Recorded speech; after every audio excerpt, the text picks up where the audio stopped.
Hello everyone, मेरा नाम प्रीति है और आज मैं आपको एरिक्सन की साइको सोशल डेवलपमेंट थ्योरी बताऊंगी। पिछली वीडियो में मैंने आपको बताया था कि ग्रोथ कैसे होती है और इस वीडियो में मैं आपको बताऊंगी कि साइको सोशल डेवलपमेंट कैसे होता है। क्योंकि डेवलपमेंट कई टाइप के हैं, जिसमें कि एक टाइप साइको सोशल डेवलपमेंट भी है। साइको का यहाँ हम इमोशनल भी कह सकते हैं, इसको इमोशनल सोशल डेवलपमेंट। इस पर एरिक्सन ने अपनी थ्योरी दी है और एरिक्सन जो थे वो बहुत ही फेमस साइको एनालिस्ट थे और उनका ये मानना था कि एक जो इंडिविजुअल होता है, एक इंसान होता है, उसका जो सोशल या सोशल इमोशनल डेवलपमेंट होता है वो उसके सोशल इन्वायरमेंट पे सबसे ज़्यादा निर्भर करता है कि उसका समाज कैसा है, कैसे लोगों के वो टच में आ रहा है, कैसे लोगों से वो इंटरेक्ट कर रहा है, उन लोगों का कैसा बिहेवियर उसके प्रति है, उसी का रिफ्लेक्शन उसके पर्सनैलिटी पर बड़े होकर पड़ता है। तो इस थ्योरी को एरिक्सन ने काफ़ी सारी स्टेजेस में बांटा है। ये 8 स्टेजेस हैं जिसमें इन्होंने इस पूरी थ्योरी को डिफ़ाइन किया है। जिसमें जो पहली स्टेज है वो है ट्रस्ट वर्सेस मिसट्रस्ट, जो कि पैदा होने से लेकर 1.5 साल की उम्र के बीच की जो स्टेज है उसको इन्होंने बताया है, ट्रस्ट वर्सेस मिसट्रस्ट। और इस एज में ये बताते हैं कि जो एक बच्चा होता है वो पूरी तरह से अपनी माँ के ऊपर या केयर टेकर के ऊपर डिपेंड होता है। यहाँ पर अगर उसकी माँ का बिहेवियर उसके प्रति कैसा है वो बहुत ज़्यादा फ़र्क पड़ता है उस चीज़ का, कि अगर उसकी माँ उसको बहुत प्रोटेक्टेड फील करा रही है, कंफर्टेबल फील करा रही है, जब भी उसको अपनी माँ की ज़रूरत है वो उसके साथ है हमेशा, उसको लग रहा है कि हाँ मैं रो रहा हूँ या मैं कुछ भी परेशान हूँ तो मेरी माँ मेरे साथ में है या मेरा केयर टेकर मेरे साथ में है, तो उससे उसके अंदर सिक्योरिटी की फीलिंग जागती है। और अगर उसको लगता है कि वो बहुत रो रहा है या उसे किसी चीज़ की ज़रूरत है लेकिन कोई उसके पास नहीं आ रहा, उसे अटेंशन नहीं दे रहा है, उसकी केयर नहीं कर रहा है, उसका कोई नुकसान भी हो सकता है क्योंकि वो पूरी तरह से डिपेंड है इस एज में, वो खुद से सारी चीज़ें नहीं कर सकता है, तो सब कुछ उसको उसकी माँ की या केयर टेकर की बहुत ज़्यादा ज़रूरत रहती है हर वक्त। अगर वो उसका साथ नहीं दे रहे हैं, उसको सपोर्ट नहीं कर रहे, तो उसके अंदर इनसिक्योरिटी की फीलिंग आ जाती है। तो जब उसके अंदर सिक्योरिटी की फीलिंग आती है तो उसको हम ट्रस्ट बोलते हैं कि हाँ उसका विश्वास बन गया है कि हाँ उसकी केयर की जा रही है पूरी तरीके से। लेकिन अगर उसकी केयर नहीं हो रही है, उसको इग्नोर किया जा रहा है, तो उसके अंदर मिसट्रस्ट की फीलिंग पैदा हो जाती है। तो इसीलिए इस स्टेज पे जो बच्चे के साथ बिहेव किया जाता है उसका रिफ्लेक्शन बड़े होकर उसकी पर्सनैलिटी पे पड़ता है। तो इस पिक्चर के थ्रू भी मैं आपको समझा सकती हूँ कि जैसे ये बच्चा रो रहा है और वो कह रहा है कि क्या कोई मेरे पास आएगा, तो अगर कोई आता है तुरंत तो इसके अंदर ट्रस्ट बन जाता है कि हाँ अगर मैं परेशान होता हूँ तो तुरंत कोई मुझे देखता है और मुझे चेक करता है। लेकिन अगर कोई मेरे पास नहीं आ रहा, यानी कि मुझे लोग इग्नोर कर रहे हैं, मेरी माँ या मेरी केयर टेकर, तो उसके अंदर मिसट्रस्ट की फीलिंग आ जाती है, यानी उसे किसी पे विश्वास नहीं होता है बहुत आसानी से। ये बड़े होकर उसकी पर्सनालिटी में धीरे धीरे रिफ्लेक्ट करने लग जाता है। तो जो नेक्स्ट स्टेज एरिक्सन ने बताई है, ये 1 साल से लेकर ये 1.5 साल से लेकर 3 साल की उम्र के बीच की स्टेज है और इसको उन्होंने नाम दिया है ऑटोनॉमी वर्सेस शेम। इन्होंने हर स्टेज में वर्सेस करके लगाया है, यानी एक पॉजिटिव इम्पैक्ट दिखा है, एक नेगेटिव इम्पैक्ट दिखा है। तो यहाँ पर ऑटोनॉमी पॉजिटिव है और शेम सबको ही पता है वो नेगेटिव है।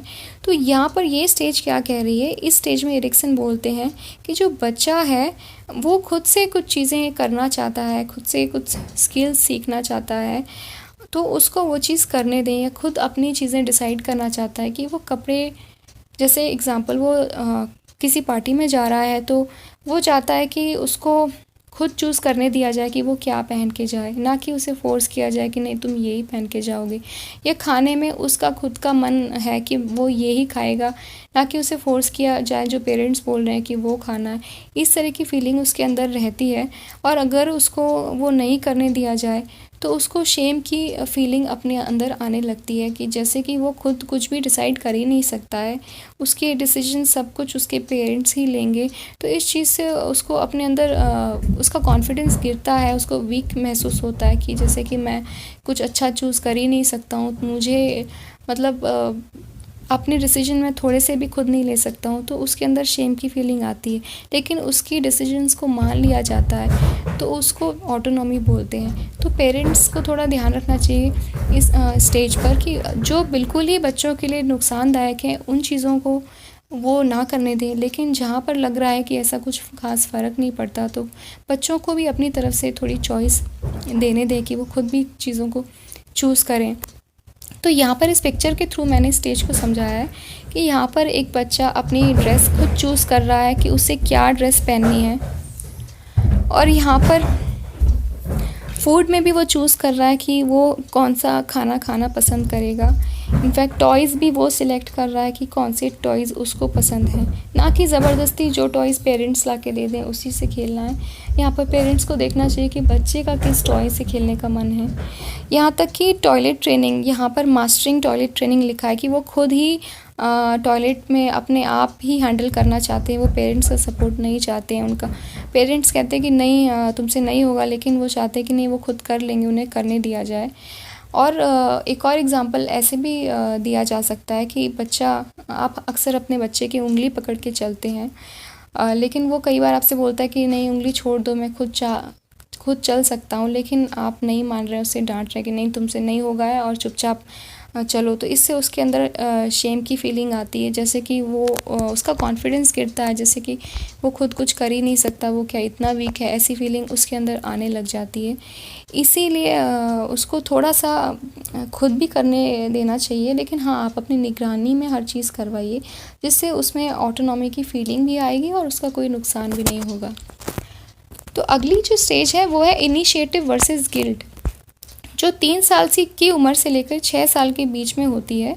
ये काफ़ी हद तक सिमिलर है पहली वाली स्टेज से, कि यहाँ पर भी बच्चा खुद से डिसीजन लेना चाहता है, और अगर उसे लेने नहीं दिया जाता है तो उसमें गिल्ट की फीलिंग आ जाती है। तो बस थोड़ा सा फ़र्क ये है कि यहाँ पर वो बच्चा थोड़ा सा राइट और रॉन्ग काफ़ी सोचता है कि मेरे लिए क्या सही रहेगा, और यहाँ पर बच्चा बिलीव प्ले बहुत करता है, मतलब इमेजिनेशन में खेलना।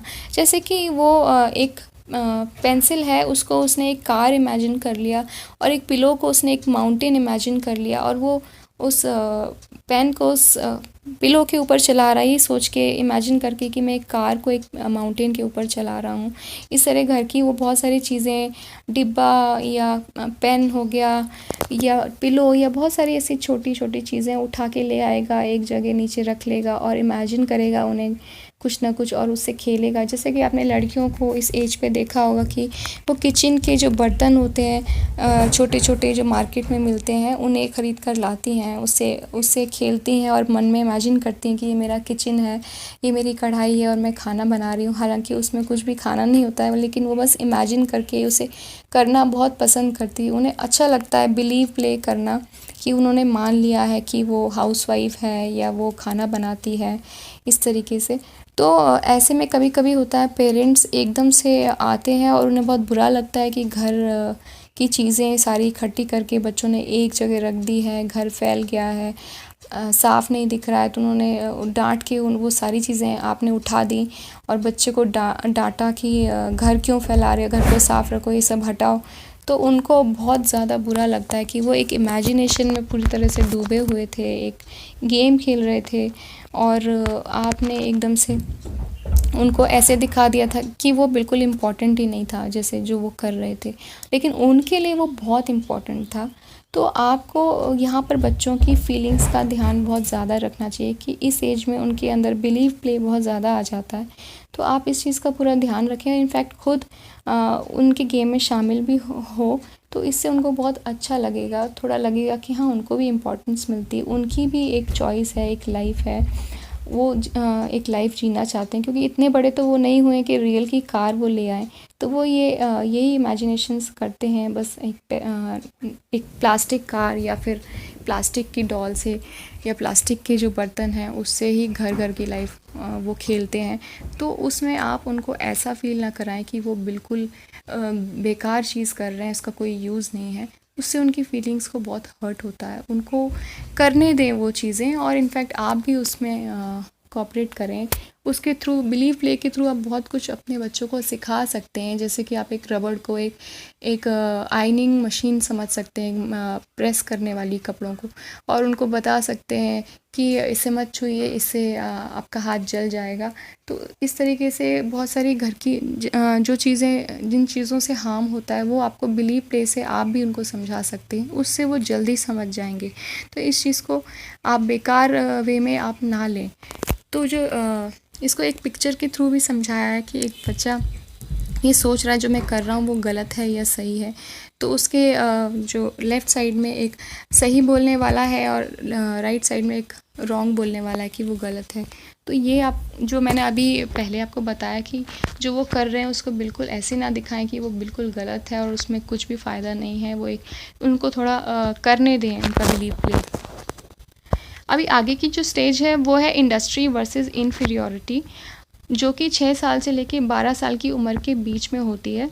और ये एक ऐसी एज है, इंडस्ट्री का यहाँ पर मतलब है कि एक बच्चे को अपने ग्रुप में हीरो की तरह फीलिंग चाहिए होती है, कि वो हीरो की तरह उसे ट्रीट किया जाए।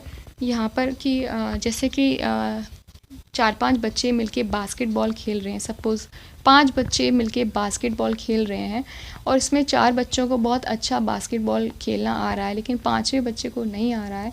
तो जब वो लोग डिस्कस करते हैं, कोई नई स्ट्रैटेजी के बारे में डिस्कस कर रहे हैं बास्केटबॉल से रिलेटेड, तो उनको वो 4 बच्चे आपस में बात कर रहे हैं, डिस्कस कर रहे हैं, लेकिन 5वें बच्चे को ज़्यादा वो इन्वॉल्व नहीं कर रहे हैं। फिज़िकली तो वो वहाँ खड़ा है, लेकिन मेंटली उसको इग्नोर ही किया जा रहा है। ये दिखाया जा रहा है कि इसको खेलना अच्छा नहीं आता, तो हम इससे क्या पूछेंगे, ये हमें क्या अच्छी राय दे देगा। तो उसको अपने अंदर इन्फीरियर फील आता है कि मैं किसी चीज़ में पार्टिसिपेट करता हूँ तो मुझे कहीं ना कहीं इग्नोर किया जाता है मेंटली, क्योंकि मैं अच्छा परफॉर्म नहीं कर पा रहा हूँ। तो इस चीज़ से उसमें इन्फीरियॉरिटी कॉम्प्लेक्स आता है। लेकिन वो अच्छा परफॉर्म कर रहा है, सब लोग उससे पूछ रहे हैं, तो उसमें इंडस्ट्री की फीलिंग आती है। जैसे क्लास में भी अगर मैडम क्वेश्चन पूछती हैं, आपकी टीचर, और आप हाथ बहुत ज़्यादा खड़ा करते हैं, तो आपके अंदर इंडस्ट्री की फीलिंग आती है और आप हमेशा खड़े होकर आंसर देते हैं। लेकिन जो बच्चे पीछे बैठे हैं, हाथ नहीं खड़ा करते या पूछने पर आंसर नहीं दे पाते हैं, तो उनमें इन्फीरियॉरिटी कॉम्प्लेक्स की फीलिंग आ जाती है। तो ऐसे बहुत सारे एग्जाम्पल हैं। सपोज़ आप बहुत सारी चीज़ों से उनमें इंडस्ट्री या इन्फीरियॉरिटी की फीलिंग आती है, सिर्फ पढ़ाई में या स्पोर्ट्स में नहीं, और भी चीज़ों में। जैसे कि आपने अपना घर दिखाने आप लेकर आए अपने फ्रेंड्स को, आपका घर बहुत सुंदर है देखने में, तो आपको वो लोग जब अप्रिशिएट करेंगे कि वाह क्या घर है, क्या चीज़ें हैं, आप क्या गेम्स हैं तुम्हारे पास में अच्छे अच्छे, तो तुम्हें बहुत इंडस्ट्री की फीलिंग आएगी कि मैं इनमें हीरो की तरह ट्रीट हो रहा हूँ। लेकिन उनमें से किसी का घर अगर उतना सुंदर नहीं है और उसके पास इतनी ज़्यादा चीज़ें नहीं हैं दिखाने के लिए, तो उसको अपने अंदर इन्फीरियॉरिटी लगेगी कि मेरा मजाक उड़ेगा अगर मैं अपने घर लाता हूँ। तो ये चीज़ उसमें फीलिंग, ये चीज़ बहुत ज़्यादा जनरेट होगी। तो इसीलिए ये चीज़ सबसे ज़्यादा 6 से 12 साल की उम्र में होती है। इस पिक्चर के थ्रू भी समझाया जा रहा है कि देखिए कैसे एक लेफ़्ट साइड में एक पिक्चर में ये बच्चे मिलके काम कर रहे हैं, और राइट साइड में जो पिक्चर है वहाँ 3 बच्चे तो आपस में कुछ डिस्कस कर रहे हैं, लेकिन चौथा बच्चा है उसको एकदम नेग्लेक्ट किया जा रहा है यहाँ पर। तो उसमें इन्फीरियॉरिटी की फीलिंग आ रही है। तो गाइज़, मैं आपको अब बाकी की 4 स्टेजेस अपनी नेक्स्ट वीडियो में बताऊंगी। ये वीडियो अगर आपको पसंद आया तो इसे प्लीज़ लाइक करें और सब्सक्राइब करें। Thank you so much guys.